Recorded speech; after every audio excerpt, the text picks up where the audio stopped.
Laouma de YouTube, que la paix soit sur vous. Dans cette vidéo, j'aimerais vous faire vivre une expérience exceptionnelle. Imaginez-vous que vous êtes avec le prophète, pas n'importe où, au pèlerinage.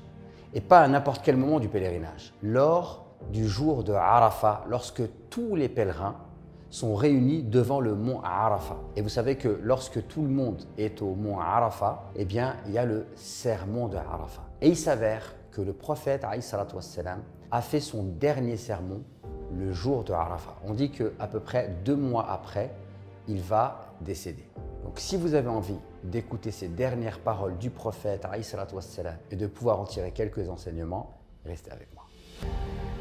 Mes frères et sœurs, je vous invite à vous installer confortablement, à vous détendre et ensemble, on va écouter ce dernier sermon du prophète et surtout restez bien jusqu'à la fin de la vidéo puisque je vous donnerai quelques éléments afin que vous puissiez déguster plus amplement et plus en profondeur ces délicieuses paroles du prophète.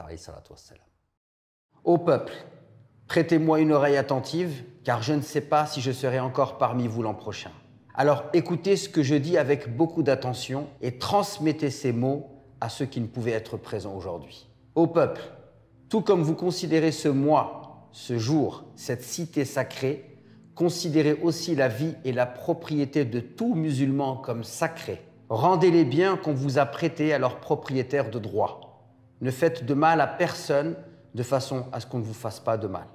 Souvenez-vous qu'un jour, vous rencontrerez votre Seigneur et il vous demandera des comptes sur vos actions en ce monde. Dieu vous a interdit le riba, alors toute obligation de riba doit désormais être annulée. Votre capital est à vous. Vous n'infligerez ni ne souffrirez d'aucune iniquité. Dieu a jugé qu'il ne devait pas y avoir de riba et que tout riba dû à Al-Abbas ibn Abd al-Muttalib doit être annulé. Tous les droits à la vengeance découlant des homicides de la période de l'ignorance sont désormais annulés. Et les premiers que j'abolis sont ceux qui découlent du meurtre de Rabi'a ibn al-Harith. Ô peuple, les incroyants jouent avec le calendrier afin de rendre permissible ce que Dieu a interdit et interdire ce que Dieu a permis. Selon Dieu, les mois sont au nombre de 12. 4 d'entre eux sont saints, 3 d'entre eux sont successifs et un survient entre les mois de Jumada et de Sha'ban. Faites attention au diable pour le bien de votre religion. Il a perdu tout espoir de vous égarer par les grands péchés. Alors faites attention de le suivre dans les petits péchés. Ô peuple, il est vrai que vous avez des droits sur vos femmes, mais elles ont aussi des droits sur vous. Souvenez-vous que vous les avez prises comme femmes seulement avec la permission de Dieu et en remplissant un pacte avec lui. Si elles vous restent fidèles, alors il leur revient le droit d'être nourries et vêtues dans la gentillesse. Traitez bien vos femmes et soyez gentils avec elles, car elles sont vos partenaires et vos assistantes dévouées.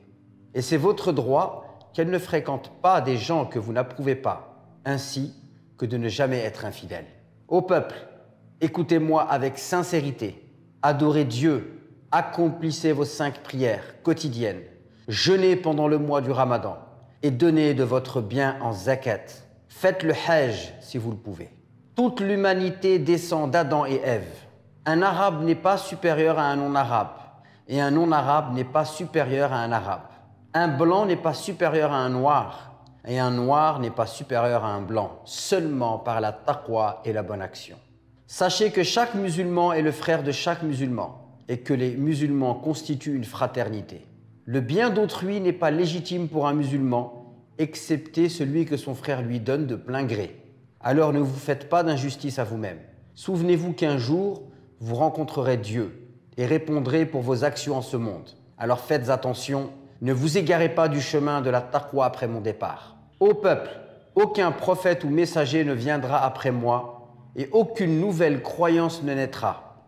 Raisonnez bien alors, ô peuple, et comprenez les mots que je vous transmets. Je laisse derrière moi 2 choses, le Coran et ma Sunna. Si vous les suivez, vous ne vous égarerez jamais. Tous ceux qui écoutent devront transmettre mes paroles aux autres et les autres à d'autres encore, de façon à ce que les derniers comprennent mes paroles encore mieux que ceux qui m'écoutent directement.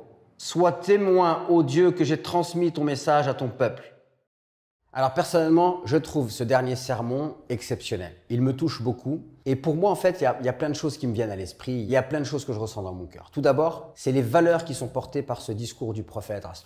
On voit la question du monothéisme, le fait d'adorer Allah, d'être sincère. Le fait aussi d'être conscient que cette vie est éphémère, qu'un jour on va être ressuscité et qu'on devra rendre des comptes. Donc on doit vivre cette vie ici-bas en étant conscient et responsable et en ayant pleinement conscience qu'un jour on devra répondre de nos actes. Il y a aussi tout l'aspect autour de la fraternité entre musulmans, mais pas seulement. Il y a aussi ici l'universalisme de l'islam, puisque le prophète nous dit que tous les êtres humains descendent d'Adam et Ève. Donc on a tous le même père et tous la même mère. Et si on a tous le même père et la même mère, alors si on n'est pas frère en religion, on est au minimum frère en l'humanité, et ça c'est déjà beaucoup. Ce qui m'intéresse aussi, c'est de voir comment le prophète, avec des mots extrêmement simples et un discours extrêmement simple, mais en même temps profond, pas simpliste, eh bien il arrive à toucher l'ensemble de la vie des gens, puisqu'on parle de la relation avec Dieu, on parle de la relation avec les musulmans, on parle de la relation avec les non-musulmans, on parle de la relation avec l'argent, on parle aussi du culte, de la croyance.